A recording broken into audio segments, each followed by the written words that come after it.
आज हम पढ़ेंगे हिंदी गद्य का स्वरूप और विकास के बारे में। तो चलिए शुरू करते हैं। यद्यपि वर्तमान में प्रचलित हिंदी भाषा खड़ी बोली का परिनिष्ठित एवं साहित्यिक रूप है, परंतु खड़ी बोली स्वयं में कोई बोली नहीं है। इसका विकास कई क्षेत्रीय बोलियों के समन्वय के फलस्वरूप हुआ है।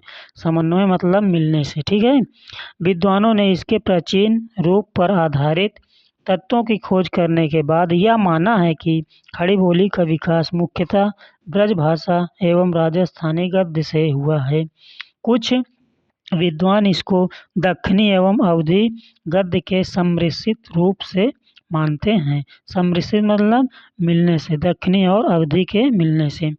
आज हिंदी गद्य का जो साहित्यिक रूप है उसमें कई क्षेत्रीय बोलियों का विकास दृष्टिगोचर होता है। दृष्टिगोचर मतलब देखने को मिलता है। हिंदी गद्य के आविर्भाव के संबंध में विद्वानों के अलग अलग मत हैं। कुछ 10वीं शताब्दी मानते हैं तो बहुतेरे विद्वान 13वीं शताब्दी मानते हैं। राजस्थानी एवं ब्रजभाषा में हमें गद्य के प्राचीनतम प्रयोग देखने को मिलते हैं। राजस्थानी गद्य की समय सीमा 11वीं शताब्दी से 14वीं शताब्दी तथा ब्रजभाषा गद्य की समय सीमा 14वीं शताब्दी से 16वीं शताब्दी तक मानना उचित प्रतीत होता है। अतः यह स्पष्ट है कि 10वीं 11वीं से 13वीं शताब्दी के मध्य ही गद्य का आविर्भाव हुआ है। आविर्भाव मतलब प्रयोग किए जाने लगा। अध्ययन की दृष्टि से हिंदी गद्य साहित्य के विकास को निम्नलिखित कालक्रमों में विभाजित किया जा सकता है या समय के अनुसार बांटा जा सकता है। आविर्भाव का मतलब है उत्पन्न हुआ, ठीक है। अगला देखते हैं। पहला युग है पूर्व भारतेंदु युग अथवा प्राचीन युग। इसे पूर्व भारतेंदु युग या प्राचीन युग भी कहते हैं। इसकी शुरुआत 13वीं शताब्दी से लेकर 1863 ईस्वी तक मानी जाती है। दूसरा युग है भारतेंदु युग। इसका समय सीमा है सन 1868 ईस्वी से 1900 ईस्वी तक माना जाता है। तीसरा युग है द्विवेदी युग। इसका समय सीमा है 1900 ईस्वी से लेकर 1922 ईस्वी तक। चौथा युग है शुक्ल युग। इसे छायावादी युग भी कहते हैं। इसकी समय सीमा है सन 1919 से लेकर 1938 ईस्वी तक। और चौथा युग है शुक्लोत्तर युग। इसे छायावदोत्तर युग कहते हैं। छायावदोत्तर युग भी कहते हैं। सन 1938 से लेकर 1947 ईस्वी तक। अगला युग है स्वतंत्रोत्तर युग, ठीक है। इसकी समय सीमा है सन 1947 ईस्वी से लेकर अब तक। अब तक मतलब ये जो समय चल रहा है।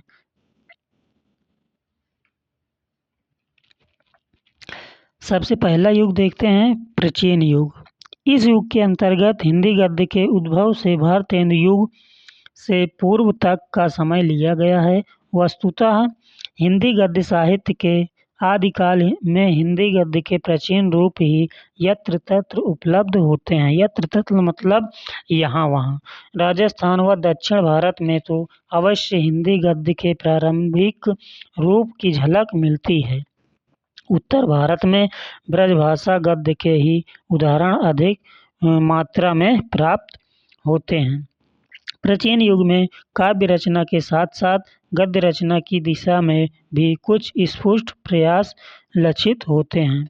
राउलवेल, जिसे चंपू भी कहते हैं, उक्त व्यक्ति प्रकरण और वर्ण रत्नाकर इस संदर्भ में उल्लेखनीय रचनाएं।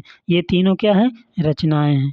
कुछ विद्वान राउलवेल को ही राजस्थानी गद्य की प्राचीनतम रचना मानते हैं।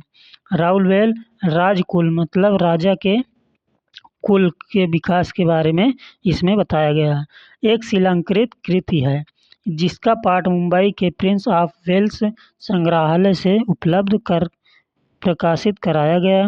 विद्वानों ने इसका रचना काल 11वीं शताब्दी माना है। इसकी रचना राउल नायिका के नख सिख, नख मतलब नाखून, सिख मतलब सर के का वर्णन के प्रसंग में हुई है।